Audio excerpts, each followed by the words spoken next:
Alright,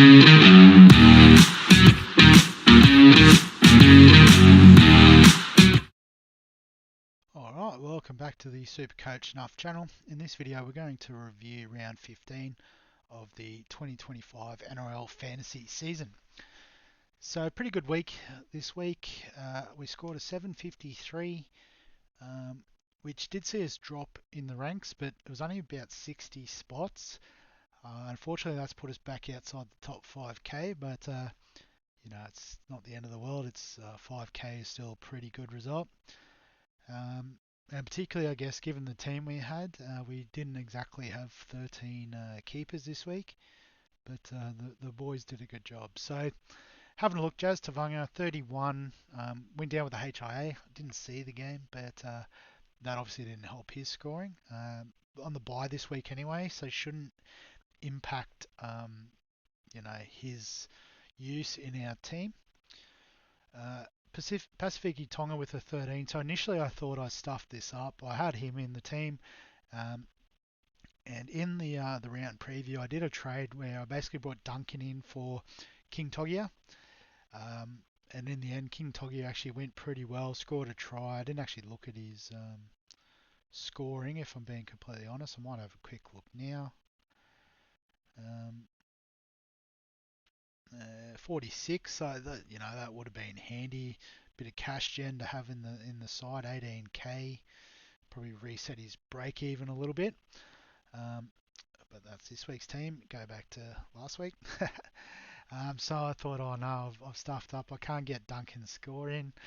And then as it turned out, Fletcher Sharp went down injured. So with a bit of a reshuffle, it actually worked out pretty well. I might have been able to get a few more points with Lawson's score coming in and looping that way, but 4 points is nothing. So I think it all worked out in the end.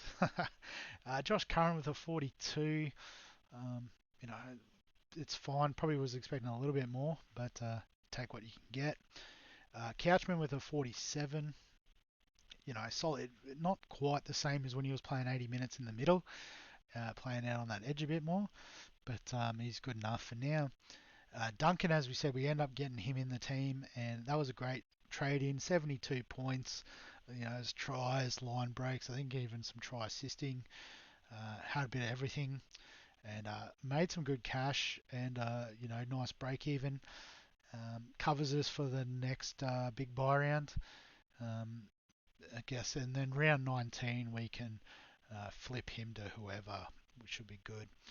Matangi was good as captain, 65, but sounds like he's fractured his eye socket. It's probably one we can't really afford to hold for the next few weeks, so he may unfortunately have to go.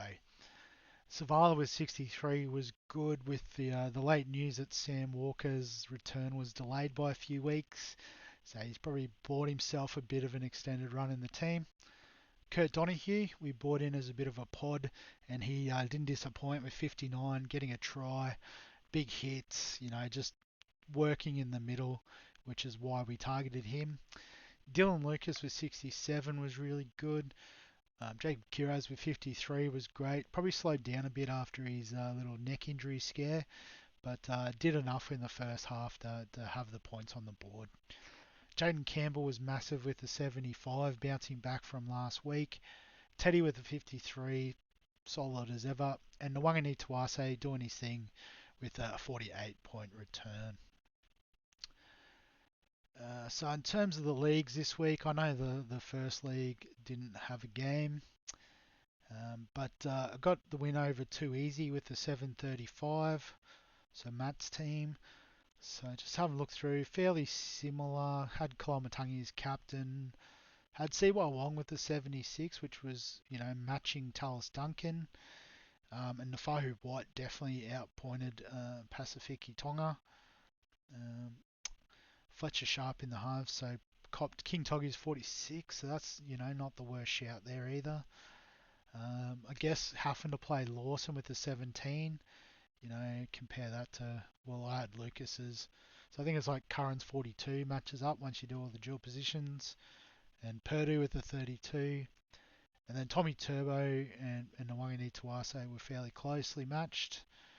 So I think, yeah, the difference in the end was just those couple little points like Donahue over King Togia. Yeah, Curran over Purdue, or sorry, Lawson. Once you sort of go through all the dual positions, and yeah, good stuff. But elsewhere, I don't know if I can see this. Oh, so this was in the second league, yeah. So it looks like Fatality, Phil's team with an 821 top scored. So let's see here. Fanua Blake with an 84. KPP with a 51. Who did he cop as the half? Nico Hines with a 45. Guess got Jaden Campbell 75 looped in, which is nice. Garrick with a 63 was good, and Herbie Farnworth with a 99. So that was probably the big difference maker this week. Having Herbie go absolutely gangbusters.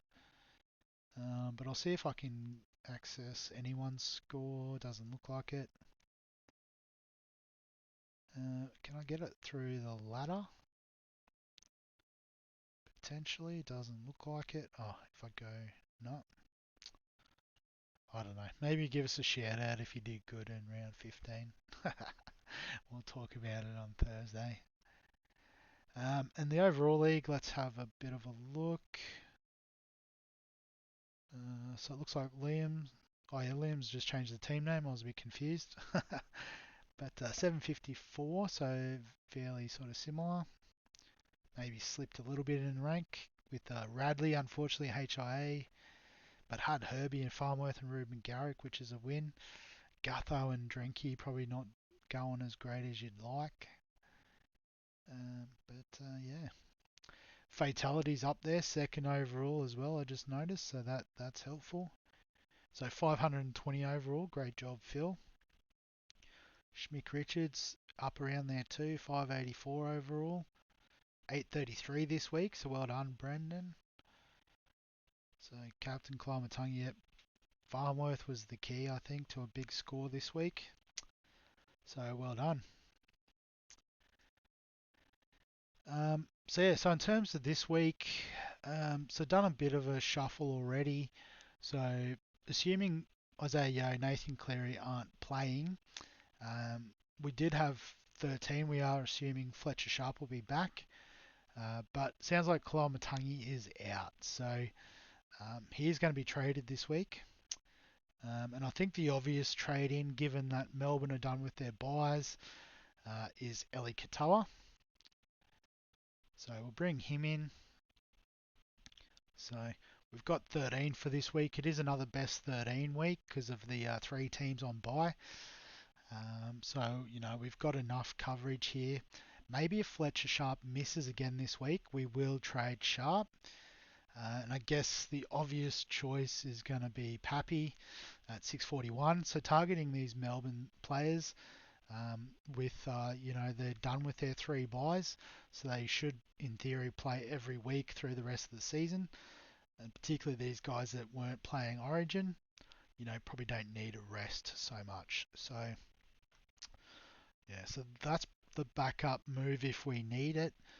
But we'll have a look at team lists on Tuesday.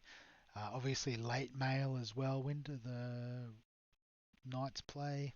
So they play Saturday Arvo, so before the Storm game. So, you know, we do have that opportunity to get out if we need to.